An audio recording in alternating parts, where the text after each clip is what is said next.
Hi friends, పర్యావరణం అంటే ఏమిటి? పర్యావరణం అంటే సృష్టిలోని సకల ప్రాణులు, వాటికి అనుబంధంగా ఉన్న పరిసరాలు, ఈ రెండింటికి మధ్య గల వినియోగాల తీరును పర్యావరణం, ఎన్విరాన్మెంట్ అంటారు. మానవుడు అనునిత్యం తన అవసరాల కోసం ప్రకృతిపై ఆధారపడి జీవిస్తున్నాడని పరిచయంలో తెలుసుకున్నాం. ఆంగ్లంలో పర్యావరణాన్ని ఎకాలజీ అని వ్యవహరిస్తారు. గ్రీకు భాషలో ఓయికాస్ అంటే ఇల్లు, లోగోస్ అంటే తెలియజేసేది అనే రెండు పదాల సమ్మేళనంలో ఎకాలజీ అనే పదం స్ఫురిస్తుంది. దీని ప్రకారం కుటుంబం నుంచి ఆరంభమై అనంత విశ్వం వరకు ఎన్నో స్థాయిల్లో జరిగే మార్పులు, పరిణామాల గురించి తెలుసుకోవడం కోసం మనం సృష్టించుకున్న సమస్యలు, పర్యావరణం సంరక్షించుకునేందుకు కావలసిన పరిజ్ఞానాన్ని తెలియశాస్త్రంగా పర్యావరణ శాస్త్రం, ఎన్విరాన్మెంటల్ బేస్డ్ ఎకాలజీగా చెప్పవచ్చును. విచక్షణారహితంగా వినియోగించే ప్రకృతి వనరుల వల్ల ప్రకృతిలో అనేక వైపరీత్యాలు ఏర్పడుతున్నాయి. ప్రముఖంగా పారిశ్రామిక క్షేత్రాలు, భూగర్భ నిక్షిప్త సంపద, అడవుల నరికివేత, అనావృష్టి, లెస్ రెయిన్ఫుల్, అనావృష్టి ఏర్పడి పర్యావరణానికి ముప్పు వాటిల్లుతుంది. ఎంతో మందం కలిగిన ఓజోన్ పొర మందం తగ్గి మానవాళి మనుగడ ప్రశ్నార్థకంగా మారుచున్నది. పశుపక్షాదులు నశించిపోతున్నాయి. ఆధునిక సాంకేతిక పరిజ్ఞానం ద్వారా, ఉపయోగించే పరికరాల ద్వారా అనుధార్మికత ప్రభావం, ఫ్లోరైడ్ సహిత నీటి వినియోగం, పరిశ్రమల వ్యర్థాలు, విషవాయువుల నుంచి పరిరక్షణకు ఎంతో ఆవశ్యకత ఉంది. ఇలాంటి అంశాలు తెలుసుకుని ఆచరించడమే పర్యావరణ రక్షణ అధ్యయనమే పర్యావరణ విద్యగా చెప్పవచ్చును. పర్యావరణం సహజ వనరులు. సహజ పర్యావరణంలో ప్రధానంగా 4 భాగాలు ఉంటాయి. అవి వాతావరణం, అట్మాస్ఫియర్, జలావరణం, హైడ్రోస్ఫియర్, శిలావరణం, లిథోస్ఫియర్, జీవావరణం, బయోస్ఫియర్. వాతావరణం, అట్మాస్ఫియర్. వాతావరణం అంటే భూమిని ఆవరించి ఉండే వాయుపూరిత మండలం.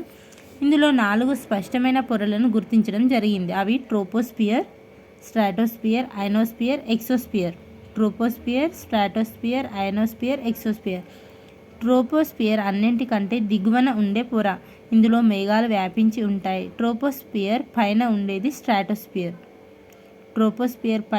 స్ట్రాటోస్ఫియర్. ఇందులో మేఘాలు ఉండవు. అయితే ఓజోన్ వాయువు పుష్కలంగా ఉంటుంది. అయనోస్ఫియర్ విద్యుత్ శక్తితో కూడిన అయాన్స్ ఉంటాయి. వీటి వల్ల భూమి ఉపరితలానికి రేడియో తరంగాలను ప్రతిబింబించడానికి వీలవుతుంది. అందుకే దీనివల్ల సుదూర ప్రాంతాల మధ్య టెలికమ్యూనికేషన్ వీలవుతున్నాయి. నెక్స్ట్ జలావరణం. సముద్రాలు, సరస్సులు, నదులు, వాగులు, ధృవ ప్రాంత మంచుకొండలు, నీటి ఆవిరి వంటి రూపాలతో భూ ఉపరితలంపై ఉండే నీటి పొరనే జలావరణం అంటారు. సముద్రాలు, సరస్సులు, నదులు, వాగులు, ధృవ ప్రాంత మంచుకొండలు, నీటి ఆవిరి వంటి రూపాలతో భూ ఉపరితలంపై ఉండే నీటి పొరనే జలావరణం అంటారు. భూమి ఉపరితల ప్రాంతం 71% వరకు నీటితో కూడి ఉంటుంది. అందుకే ఒక్కోసారి భూమిని నీటి గ్రహం అంటారు. Next శిలావరణం, lithosphere. శిలావరణం భూగోళంలోని ప్రధాన భాగం. ఇందులో క్రస్ట్, మాంటిల్, కోర్ అని 3 భాగాలు ఉంటాయి. శిలావరణంలో భూగోళంలోని ప్రధాన భాగము. ఇందులో క్రస్ట్, మాంటిల్, కోర్ అనే 3 భాగాలు ఉంటాయి. సముద్రాల పొరల మీద కంటే ఖండాల పొరల మీద క్రస్ట్ మందంగా ఉంటుంది. ఇంటీరియర్ భాగాల కంటే క్రస్ట్ భాగం తేలికపాటి సాంద్రతను కలిగి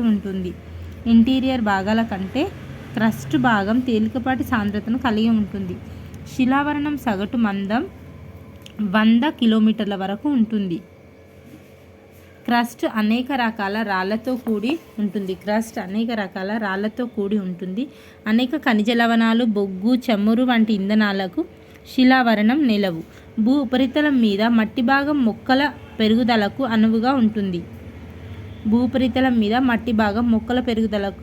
ఉంటుంది. కొండలు, పీఠభూములు, లోయలు, మైదానాలు వంటి రకరకాల భూరూపాల్లో భూమి ఉపరితలం ఏర్పడి ఉంటుంది. చూడండి, బయోస్ఫియర్, జీవావరణం, బయోస్ఫియర్. వాతావరణం, జలావరణం, శిలావరణల కలయిక. వాతావరణం, జలావరణం, శిలావరణం వరణాల కలయిక. వాటి అన్యోన్య చర్యల వల్ల జీవుల మనుగడకు వీలుగా ఏర్పడిన పలుచని భూమండల భాగాన్ని జీవావరణం అంటారు. ఇది భూపరితలం నుంచి కొన్ని మీటర్ల ఎత్తు వరకు, కొన్ని మీటర్ల లోతు వరకు వ్యాపించి ఉంటుంది. ఇందులో సముద్రాలు, లవణ జలం, స్వాదు జలం, భౌమ ఆవాసం అని 4 ముఖ్యమైన ఆవాసాలు ఉన్నాయి. మానవులు, జంతువులు, మొక్కలు జీవావరణంలో ముఖ్యమైన భాగాలు. జీవులు, జనాభాలు, సమాజం, జీవావరణ వ్యవస్థల జీవగోళాలు అధ్యయన శాస్త్రాన్ని జీవశాస్త్రం అని లేదా ఇకాలజీ అని అంటారు. జీవశాస్త్రం అని ఇకాలజీ అని అంటారు. మానవులు, జంతువులు, మొక్కలు జీవావరణంలో ముఖ్యమైన భాగాలు. జీవులు, జనాభాలు, సమాజం, జీవావరణ వ్యవస్థలు, జీవగోళాలు అధ్యయన శాస్త్రాన్ని జీవావరణ శాస్త్రం అని లేదా ఇకాలజీ అని అంటారు. నెక్స్ట్ పర్యావరణ కాలుష్య రకాలు. పర్యావరణ కాలుష్య రకాలు, కారణాలు, ఫలితాలు, పర్యావరణ రక్షణకై చేపట్టే చర్యలు. ఇక్కడ ఒకటి చూడండి, వాయువు, ఎయిర్, వాయువు. భూమిపై నివసించే జీవులకు, మానవులకు వాతావరణం ఒక రక్షణ కవచం వలె పనిచేస్తుంది. సూర్యుని నుంచి వెలువడే హానికరమైన అతినీల లోహిత కాంతి కిరణాల నుండి జీవులకు రక్షిస్తుంది. కిరణజన సంయోగక్రియకు అవసరమైన వాయువులు వాతావరణం నుంచే లభిస్తుంది.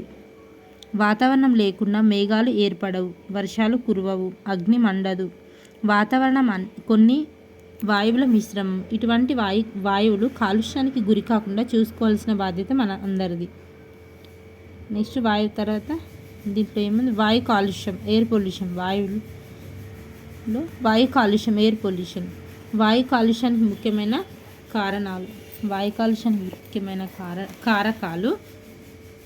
వాయు కాలుష్యానికి ముఖ్యమైన కారకాలు కర్బన సమ్మేళనాలు, సల్ఫర్ సమ్మేళనాలు, నత్రజని సమ్మేళనాలు, ఓజోన్ వాయువు, ఫ్లూరో హైడ్రోకార్బన్లు, లోహాలు, కాంతి రసాయనిక ఉత్పన్నాలు, దుమ్ము, ధూళి. ఇవన్నీ వాయు కాలుష్యం, ఎయిర్ పొల్యూషన్. నెక్స్ట్ నివారణ, ప్రివెన్షన్స్. నివారణ, వీటి ప్రభావాన్ని వాతావరణంపై పడకుండా ప్రత్యామ్నాయ సాంకేతిక పద్ధతులను అవలంబించాలి. కాలుష్య నియంత్రణ బోర్డులు ఏర్పరచి కాలుష్య నివారణ చర్యలు చేపట్టాలి.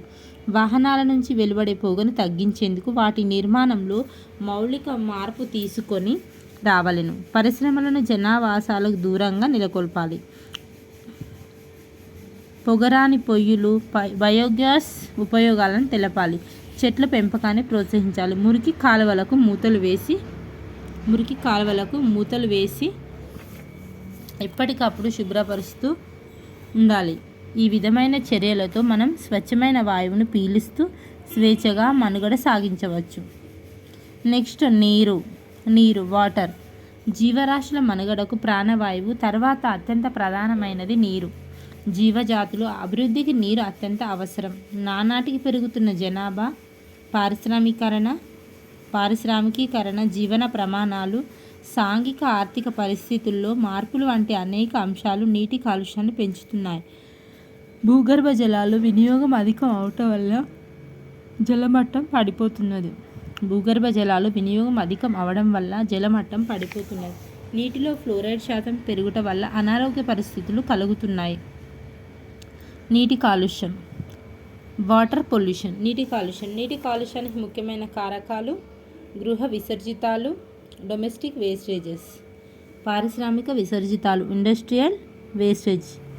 వ్యవసాయక వ్యర్థ పదార్థాలు, ఎరువులు, పురుగు మందులు, అగ్రికల్చర్ వేస్టేజ్, రసాయనాలు. నివారణ, ప్రివెన్షన్స్. నివారణ, జీవనాధారమైన నీరు కాలుష్యం బారిన పడకుండా మనం తగు చర్యలు చేపట్టాలి. నీటిలో ఉన్న ఆవరణ వ్యవస్థను స్థిరీకరించాలి. నీటిలోకి విడుదలయ్యే గృహ, పారిశ్రామిక విసర్జితాలు పరిమాణాన్ని తగ్గించాలి. దాని ద్వారా నీటిలోని ఆవరణ వ్యవస్థలో సమతుల్యత కాపాడాలి. వ్యర్థ పదార్థాలను పునర్వినియోగించడం, నీటిలోనికి విడుదలయ్యే మురికి నీటిని తిరిగి ఉపయోగించాలి. నగరాల్లోని చెత్త చెదారాలను నీటిలో కలవకుండా దానిని ఇంధనంగా విద్యుత్ ఉత్పాదనకు వినియోగించాలి. నీటిపై అల్లుకుపోయిన నీటి మొక్కలను నిర్మూలించాలి. నీటిపై అల్లుకుపోయిన నీటి మొక్కలను నిర్మూలించాలి. నీటిలోని కాలుష్యాలను తొలగించడానికి ఆధునిక సాంకేతిక పద్ధతులను ఉపయోగించాలి. జలాశయాల్లో మేలిరకపు చేపలను పెంచాలి. జలాశయాల్లో మేలిరకపు చేపలను పెంచాలి. డిశ్చార్జ్ గుంటలు తగ్గించాలి. నీటి పొదుపు కార్యక్రమాలు విస్తృతపరచవలెను. వాటర్ షెడ్ నిర్మించి కావలసిన మేరకు నీటిని వినియోగించాలి. వ్యవసాయంలోనూ డ్రిప్ ఇరిగేషన్లోను లాంటి మెరుగైన పద్ధతులను వాడుకలోకి తీసుకొని రావాలి. ఇది ఫ్రెండ్స్, ప్రతి ఒక్కరు లైక్ చేయండి, షేర్ చేయండి. మొదటిసారి చూసినట్టయితే సబ్స్క్రైబ్ చేసుకోండి. మరికొన్ని వీడియోలతో మీ ముందుకు మళ్ళీ వస్తాను. Thank you.